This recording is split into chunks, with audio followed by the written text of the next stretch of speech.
हरियाणा के साथ साथ पूरे देश की आत्मा छलनी हो गई। मैं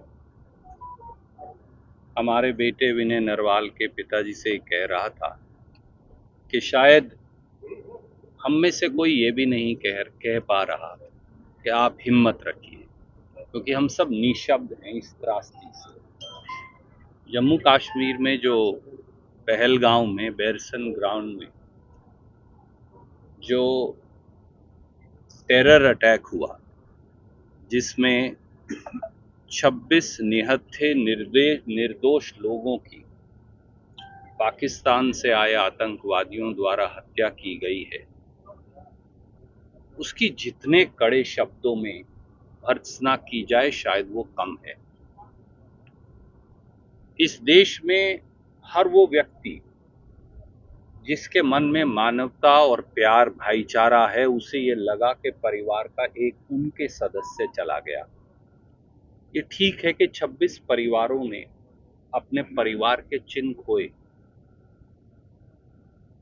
नरवाल परिवार ने भी एक ऐसा जाबाज नौजवान जिसने 26 साल की आयु 1 मई को पूरी करनी थी, हमने भी वो बेटा हरियाणा के लोगों ने खोया। पर यह भी सच है कि हिंदुस्तान के हर परिवार को ये लगा कि उनके परिवार का एक सदस्य जो है वो वीर गति को प्राप्त हुआ। जिस प्रकार का पाक प्रायोजित आतंकवाद नृशंस तरीके से चल रहा है, उस पर एकमत होकर लगाम लगाने की जरूरत है।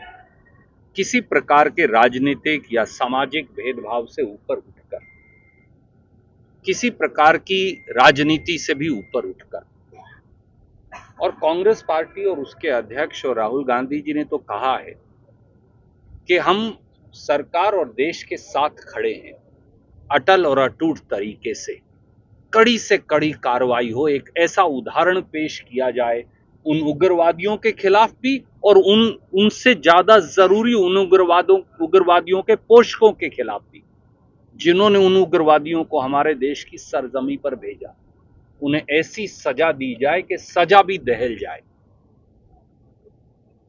तभी हमारे इन 26 साथियों की कुर्बानी जो है, जो उन्होंने देश के लिए दी, तभी उनके परिवारों को और पूरे देश को शायद थोड़ी सी तसल्ली और उनको थोड़ी सी श्रद्धांजलि हम दे सकें। एक बात और कहेंगे, जिस प्रकार से आज मैं तो आपके टेलीविजन चैनल्स को देखता हूं, एनडीटीवी नाम के टेलीविजन चैनल दिखा रहे थे कि उग्रवादियों ने एक हफ्ता पहले वहां रैकी की, बैरसन ग्राउंड की। कोई कह रहा है कि ये पीर पांजाल से आए थे, कोई कह रहा है 3 पाकिस्तानी थे, 2 दूसरे लोकल थे।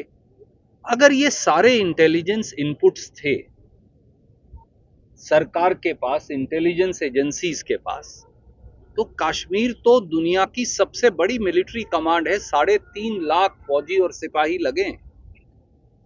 तो ऐसे में क्या ये इंटेलिजेंस और सिक्योरिटी फेलियर नहीं है? ये पहली बार नहीं हो रहा। हर बार हम कहते हैं कि हम सीख लेंगे। याद करिए पठानकोट एयर बेस पे हमारे जिस प्रकार से सेना और वायु सेना के लोगों को मारा गया था, उसके बाद हमने कहा कि हम सबक लेंगे। फिर उरी में आर्मी बेस पे यही हुआ, फिर नगरोटा के आर्मी बेस पे यही हुआ, फिर अमरनाथ यात्रा में यही हुआ, फिर रायसी में फिर यही हुआ, फिर पुलवामा में यही हुआ, और अब पहलगांव में यही हुआ। कितने और लोगों को वीरगति को प्राप्त करना पड़ेगा, जिसके बाद हमारी इंटेलिजेंस एजेंसीज और इंटेलिजेंस देखने वाली केंद्र सरकार जागे। ये आलोचना नहीं है, ये अनुरोध है। गृह मंत्री और प्रधानमंत्री जी को अपने अंतर्मन में झांक कर देखने की आवश्यकता है। ये उनसे अनुरोध है, उनकी आलोचना नहीं, क्योंकि जम्मू कश्मीर प्रांत नहीं है, यूनियन टेरिटरी है। इसका सीधा नियंत्रण प्रधानमंत्री और गृह मंत्री अमित शाह जी और नरेंद्र मोदी जी के पास है। वहां सबसे बड़ी मिलिट्री कमांड है, 3,50,000 फौजी और सैनिक लगे हैं। वहां पर armed forces special power act है, वो किसी को भी गिरफ्तार कर सकते हैं, स्पेशल ताकतें दी गई। इसके बावजूद भी बार बार ये हमले क्यों हो रहे हैं? देना चाहिए, हम सरकार के साथ हैं उसमें, पर इन पर रोकथाम कैसे लगेगी, इसके लिए गहन चिंतन प्रधानमंत्री मोदी जी को भी और अमित शाह जी को भी जरूर करना चाहिए। और जो कदम सरकार उठाएगी पूरा देश उसका समर्थन करेगा, क्योंकि उग्रवाद पर राजनीति नहीं हो सकती। आप साथ हैं, आप साथ हैं, राहुल गांधी साथ हैं, मल्लिकार्जुन खड़गे साथ हैं, पर रॉबर्ट वाड्रा तो पता नहीं क्या क्या बोल रहे हैं। देखिए, मेरा आपसे एक अनुरोध है, पत्रकार मित्रों से भी, किसी एक विशेष व्यक्ति ने अपनी भावना के अनुरूप कुछ कह भी दिया तो उसको बड़ा बनाने की बजाय आज देश को एक स्वर में बोलने की जरूरत है। जब भी आप उग्रवाद से लड़ेंगे, इंदिरा जी ने अपनी कुर्बानी दी, राजीव गांधी जी की शरीर के न जाने कितने टुकड़े उग्रवादियों द्वारा कर दिए गए, सरदार बेन सिंह के शरीर के टुकड़े चुन चुन कर हमने अपने हाथों से उन्हें किसी तरह से इकट्ठा किया था। हमारे विद्याचरण शुक्ला जो पूर्व मुख्यमंत्री थे मध्य प्रदेश के, और नंद कुमार पटेल, उनके सीने पर 82 गोलियां लगी थी नक्सलवादियों और उग्रवादियों के द्वारा। उग्रवाद राजनीति नहीं देखता, उग्रवाद भारत के खिलाफ है और भारत के हर नागरिक के खिलाफ। इसलिए हमने कभी उग्रवाद पर राजनीति नहीं की, क्योंकि हमने इस देश को उग्रवाद को कुचलने के लिए अपने लहू से सींचा है।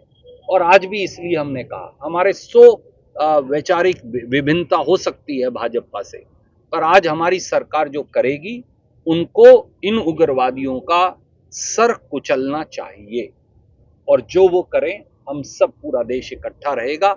आज इससे ज्यादा कुछ कहना अनुचित हो। ये जो 5 फैसले लिए हैं सरकार ने, क्या लगता है ये काफी? ठीक है, सरकार जो कर सकती है उन्होंने किया होगा, पर ये काफी हैं, ये उनका अपना विवेक हो सकता है। मैं केवल ये कहूंगा, देश की मंशा, अगर आप जाकर नरवाल साहब के पिताजी या उनके बुजुर्ग दादाजी से पूछेंगे तो वो कहेंगे उन उग्रवादियों का सर कुचलना चाहिए और उनके पोषकों का सर भी कुचलना चाहिए, नहीं तो फिर वो किसी और को भेजेंगे, फिर कोई और विनय नरवाल को कुर्बानी देनी पड़ेगी।